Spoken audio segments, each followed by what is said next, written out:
Bonjour, c'est Emel pour une nouvelle capsule. Aujourd'hui, nous allons voir ensemble le rôle, la place et l'utilisation des pronoms relatifs. Comme vous voyez sur l'écran, il y a plusieurs formes de pronoms relatifs. Qui, que, où, dont. Les pronoms relatifs. À quoi ça sert? Ils servent à relier deux phrases qui ont un élément en commun, pour éviter de répéter deux fois la même chose. Ils varient selon leur fonction. Les pronoms relatifs ont un double rôle dans la phrase. Ils remplacent un nom ou un pronom qu'on appelle antécédent.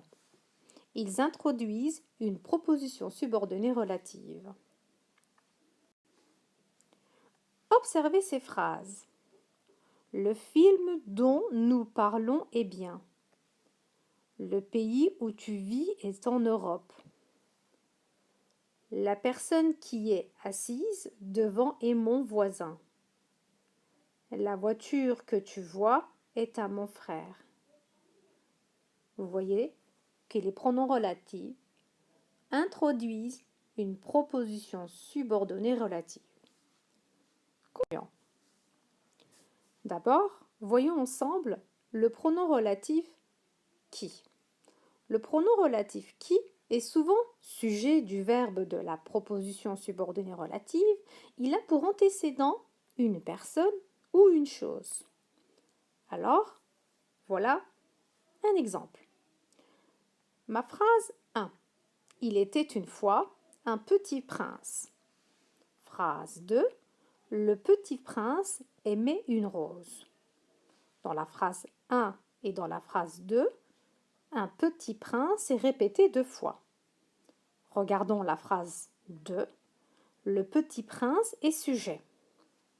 Donc, quand dans la deuxième phrase, le petit prince est sujet, je dois utiliser le pronom relatif qui. Il était une fois un petit prince qui aimait une rose. Donc, il était une fois un petit prince, c'est ma phrase numéro 1. Qui, voilà mon pronom relatif, qui remplace un petit prince. Aimait une rose, phrase numéro 2. Il était une fois un petit prince qui aimait une rose. Donc, il était une fois un petit prince, c'est ma proposition principale. Donc, ma phrase numéro 1. Aimer une rose est ma proposition subordonnée relative. Donc, qui est mon pronom relatif qui remplace un petit prince. Voyons un autre exemple. Ma sœur habite à Venise. Elle vient demain. Quel mot est répété deux fois? Ma sœur. Vous voyez dans la phrase numéro 2, au lieu de mettre ma sœur vient demain, nous avons utilisé un pronom sujet, un pronom personnel. De même, étant donné que elle vient demain, elle est sujet, donc je dois le remplacer avec le pronom relatif qui. Ma sœur qui vient demain habite à Venise. Donc, regardez la structure de la phrase. Étant donné que ma sœur est en début de phrase, je dois mettre le pronom relatif à côté de mon antécédent, mais ici, je dois d'abord mettre la phrase numéro 2, vient demain. Ma sœur qui vient demain habite à Venise. Donc là, je dois mettre la phrase numéro 1 après la phrase numéro 2. Il faut toujours mettre l'antécédent à côté du pronom relatif. Structure. Voyons, il y a deux types de structure. Phrase 1 plus antécédent plus qui plus phrase 2. Comme nous avons vu dans l'exemple, il était une fois un petit prince qui aimait une rose. Antécédent plus qui plus phrase 2 plus phrase 1. Ma sœur qui vient demain habite à Venise. Maintenant, voyons le pronom relatif qui. Pardon, que. Le pronom relatif que est souvent un COD, qui veut dire un complément d'objet indirect. Il a pour antécédent une personne ou une chose, comme le pronom relatif qui. Voyons l'exemple. Ma phrase numéro 1. Nous avons un chat. Phrase numéro 2. Nous avons appelé ce chat Réglise. Nous avons appelé qui ou quoi ce petit chat. Donc, Réglise, c'est mon COD. Donc, on pose la question qui ou bien la question quoi. Nous avons un chat que nous avons appelé Réglise. Comme pour le pronom qui, phrase 1, mon antécédent, que, plus phrase 2. Un autre exemple, ma phrase 1, je parle à un garçon. Je l'aime beaucoup. Donc, c'est égal que j'aime bien ce garçon. Donc, j'aime bien qui? Ce garçon est COD. Mais je peux très bien ne pas utiliser ce garçon et mettre un pronom COD devant le verbe. Je l'aime bien. De même, je dois utiliser le pronom qui. Je parle à un garçon que j'aime bien. Phrase 1, phrase 2. Continuons. Encore un autre exemple. La feuille est sur ma table. Phrase 2. Céline lit cette feuille. La feuille que Céline lit est sur ma table. Phrase 2. Phrase 1. Comme dans les exemples auparavant, si mon antécédent commence en début de phrase, je dois mettre mon pronom relatif juste après mon antécédent. Donc, je dois mettre alors ma phrase 2, par la suite ma phrase 1. J'adore cette maison. Nous avons acheté cette maison hier. Nous avons acheté quoi? Cette maison, donc c'est mon COD. Regardons. J'adore cette maison que nous avons achetée hier. Ici, on doit faire attention. Le pronom relatif que est comme un pronom COD, c'est-à-dire si dans ma phrase qui suit est au passé composé, je dois accorder avec le pronom relatif que qui remplace maison. Maison est féminin, donc je dois mettre un E pour accorder ma phrase. Voyons le troisième pronom relatif ou. Le pronom relatif ou remplace une chose ou qui peut être un complément circonstanciel de lieu, donc un CCL, ou de temps, un complément circonstanciel de temps. Regardons quelques exemples.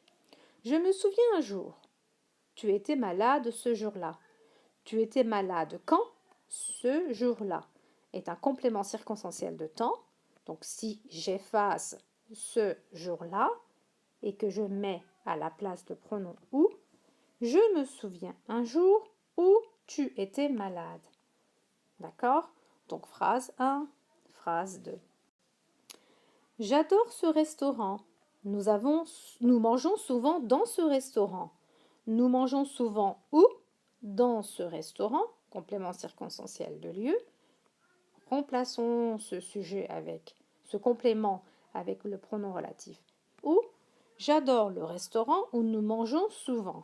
Phrase 1, phrase 2, mon pronom relatif où, juste à côté de son antécédent, le mot qui remplace. Voyons maintenant le dernier pronom relatif, un peu plus complexe. Alors, le pronom relatif dont. Le pronom relatif dont est un complément suivi de la préposition de.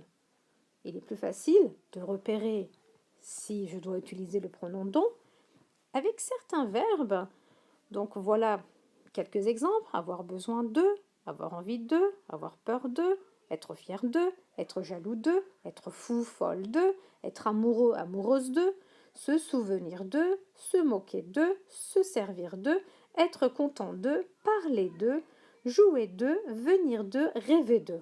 Voilà ces verbes à construction avec la préposition de. Donc il est plus facile de repérer avec ces verbes-là et de le remplacer avec le pronom dont. J'adore le projet, tu parles de ce projet. Phrase 1, phrase 2, donc dans ma phrase numéro 2, de ce projet répété 2 fois. Donc qu'est-ce que nous allons faire? Nous allons effacer ce complément qui est répété 2 fois, et nous allons mettre le pronom relatif dont à sa place. J'adore le projet dont tu parles. Le pronom relatif dont, complément, suivi de la préposition de, dans la deuxième partie, ça peut être un adjectif suivi de la préposition de ou le complément du nom. Je lis un livre, Saint-Exupéry est l'écrivain de ce livre. Donc, l'écrivain de ce livre, voilà un complément du nom, d'accord? Donc, de ce livre est répété 2 fois, donc très facile aussi à repérer avec la préposition de. Je lis un livre dont Saint-Exupéry est l'écrivain. Pareil que dans les autres relatifs, phrase 1, phrase 2, mon pronom relatif à côté de l'antécédent, le mot qu'il remplace. Elle a une nouvelle télé. Elle en est contente. Donc ici, nous pouvons voir ensemble le pronom en. Donc si j'efface le pronom en, elle est contente de la nouvelle télé. N'est-ce pas? Donc c'est de même, elle a une nouvelle télé dont elle est contente. Voilà aussi un exemple que vous pouvez voir quand il y a un pronom complément on, en. Voilà, c'était Emel pour une nouvelle capsule. Donc n'hésitez pas à liker et à suivre mes nouvelles capsules. À très bientôt.